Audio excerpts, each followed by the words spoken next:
left off, he quoted the Gemara, the Brachos, the Maharal. The Gemara says, "Hakol b'dei Shema chutz miyiras shamayim."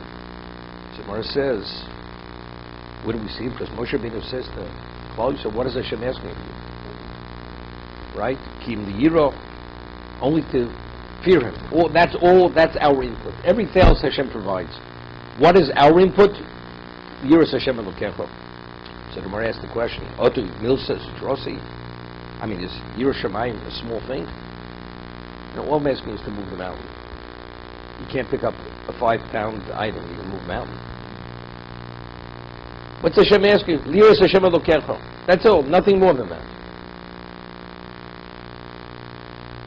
Is it Milsas Drossi?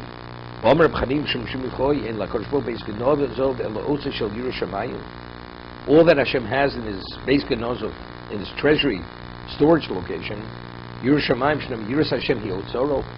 Yiras Hashem, that is the Otzer. Explain this in a moment. So, before we get into the Maharal, just let's understand something. If a person sees a fire burning, and I say, and you understand what the fire could do, is it difficult enough to put your hand in the fire? Easy. Why? Because you see and understand what a fire is. A fire burns. You say, what am I asking? Don't put your hand in the fire. Is it so difficult? It's not so difficult. All he's asking is, Yiras Hashem Elokecha. To fear Hashem, then it goes. To keep His mitzvahs, to His Torah. Once you see it, you see its infinite preciousness, it's not a big deal to do it. Understand? If we're able to somehow internalize the intrinsic worth of a mitzvah, then nothing can stop you from doing the mitzvah. If by bending down, picking up something, and the value is $1 million, nothing will distract you from picking up that, because you understand its worth, its value. If a person would understand what the value of a mitzvah is, so why don't we understand its value? It's not only the mitzvah, it's listening to Hashem, because we don't see it. So what does it all depend upon? Seeing. It's called Yiras Shamayim. If you're able to see what Hashem wants and appreciate that, everything goes. Nothing could stop you. It's a straight line. That's what it is. But the Gemara's question, is it built as a trusty? But to see is not so simple. Unless you have night vision glasses, you don't see at night. That's the worst. For Moshe Rabbeinu, night was bait him. Didn't make a difference. But to us, we got the cataract, nighttime, plus fog on top of it. Now, how are you supposed to see it with that? And a blindfold on. So how are you supposed to see through it? Is it a milsad? What do you mean? It's true. If you see, it's not a problem. But who sees? I see, said the blind man. You hear that one? Okay, and that's the Gemara's question. For Moshe Rabbeinu, of course, but is it milsad atrocity? Is it such a simple matter, accomplishment? It's a lifetime's work to do this. Even if you see, you still need to learn Musar so that you keep on seeing. No, but it goes hand in hand. Moshe Rabbeinu always felt the presence of Hashem. He always saw it, right? Yeah. And not only that, he was negated to Hashem. There's always that. There's always the but, the if, it's the me, it's the I, it's the wife, it's the kids, it's the temperature, it's the this, it's the safety. A million things, which continuously interplay, which causes us. It's not so simple.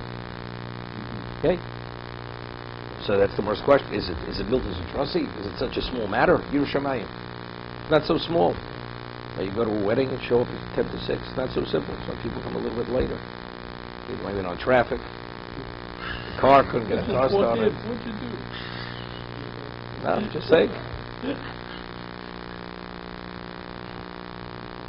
Okay. Well,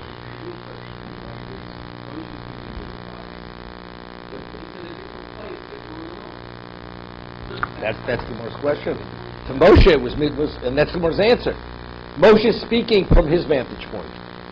But even speak from your vantage point, it has no. How do you speak to people? It's not such a big deal. Yeah, for you maybe not. What for us? For us, it's such an upheaval and such a monumental effort. It's nearly an impossibility. That's the Gemara's question. When the Gemara says, and what is it analogous to? In Moshe, Milsas Drosi. Moshel Odom, Shemak Shemeno Kli Godel, Yeshlo Domelo, Elof, Kekli Kotinami. Person asks somebody, like I said, you want to borrow a silver candelabra. That means nothing to you. It's not a big deal to lend it. But if a person doesn't have two nickels to rub together, it says, could I borrow a platinum candelabra? What is that? The man doesn't even know what you're talking about. Right? The one who has it, it's meaningless. You know? I remember many years ago, there was a person, never got married, old, passed away in his 80s. So we grew up, and certain type of personalities. He told me when he was in the 20s, he worked wherever he worked. He was a young boy, and he saved his pennies. And he saved his pennies that he should be able to have a $100 bill. Because his pennies, $1, $5 bill, $10 bill, $20, $50 bill, he wanted to be able to have a $100 bill in his pocket. That was his dream. You understand the mentality where he was. It does make a difference. But this is the punchline. Finally gets a $100 bill, and he's going to go into a store, show who he is. How many people had in the 20s? How many people carried $100 bills in their pocket? So comes the baby, he was maybe 13, 14 at the time. When he finally got the $100 bill, the person says, "I'm sorry, we don't have change. We can't owe you anything."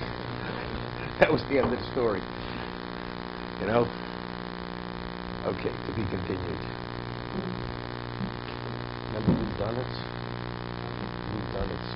There in the synagogue, he had We've Done It. An old man never got married. Okay.